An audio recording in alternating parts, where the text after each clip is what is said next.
Бұл Абай мен Ташкент көшелерінің қиылысында орналасқан ұлы ақын Абай Құнанбайұлының ескерткіші. Осы ескерткіштің қасынан өткен әрбір қазақтың есіне ақынның өнегелі сөздері естеріне түсетіні анық.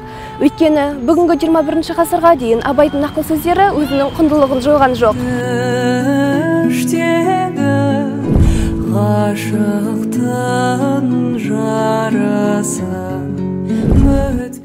Егемен ел, өркениетті ұлт санатына қосыламыз десек, әр қазақ азаматы Абай сөзін танып білмек парыз. Өйткені ұлы ақынның бізге қалдырған мұрасы үлкен байлық. Қазақтың нағанасы жас үлкен. Біз кез келген індетті болсын, не болмаса да басқа да қалыптасқан жағдайларда ақылмен, санамен жеңеміз.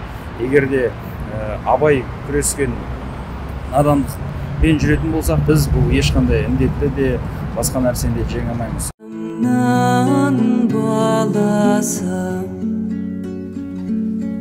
Абайдың барлық көңілінің қойған бір нәрсесі бұл өнер мен ғылым. Ғылым мен өнер бар жерде қазақ үлкен биік шыңдарға шығатын Абай көрсетіп берген. Ол бүкіл әлемдегі халықтардың озық ойларын бәрін біліп, сол ілімнің бәрін қазақ халқына көрсетіп, жол көрсеткен адам. Сондықтан да Абайды тек қана қазақтың ақын емес, әлем таныған ақын деп білеміз.